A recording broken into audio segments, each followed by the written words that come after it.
সফল হওয়ার ক্ষেত্রে প্রথম ধাপ হলো একটি মনে প্রাণে বিশ্বাস করা যে আপনি সফল হবেন।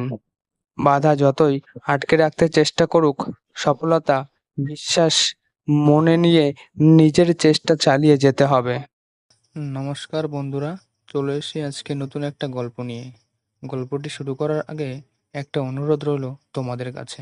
যদি গল্পটি ভালো লাগে এবং এই ধরনের নিত্য নতুন গল্প শোনার জন্য চ্যানেলটিকে লাইক, কমেন্ট, শেয়ার এবং সাবস্ক্রাইব করে পাশে থাকুন। তো শুরু করছি আজকের নতুন গল্প। শেকলে বাধা হাতে। একদা এক বাচ্চা ছেলে তার বাবার কাছে বায়না ধরল সে সার্কাস দেখতে যাবে। বাবা তাকে সার্কাস দেখাতে নিয়ে গেলেন।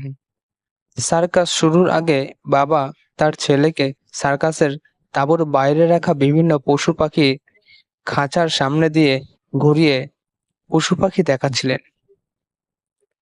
দেখতে দেখতে তারা হাতির সামনে চলে আসলো। তারা দেখতে পেল হাতিটি খাঁচায় বন্দি করে রাখার বদলে একটি শিকল দিয়ে পায়ে বাঁধা আছে, যেটি হাতি চাইলে ছিঁড়ে পালিয়ে যেতে পারে। কিন্তু আশ্চর্যের বিষয় হলো হাতিটি সে চেষ্টাই করছে না। এটি দেখে ছেলে খুব অবাক হলো এবং তার বাবাকে এর কারণ জিজ্ঞাসা করলো। বাবা হাতির মাহুতকে রক্ষণাবেক্ষণকারী কে ডেকে এর কারণ জিজ্ঞাসা করলেন।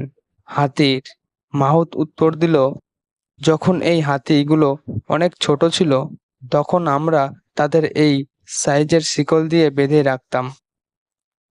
সে সময় তারা তা ছেঁড়ার চেষ্টা করত এবং ব্যর্থ হতো।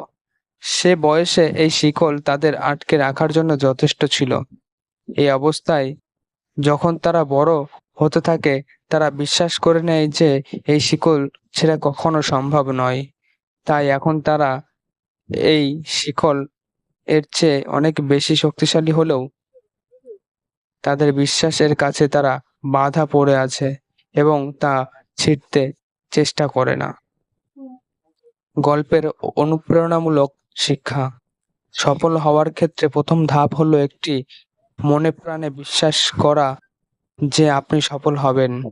বাধা যতই আটকে রাখতে চেষ্টা করুক, সফলতা বিশ্বাস মনে নিয়ে নিজের চেষ্টা চালিয়ে যেতে হবে।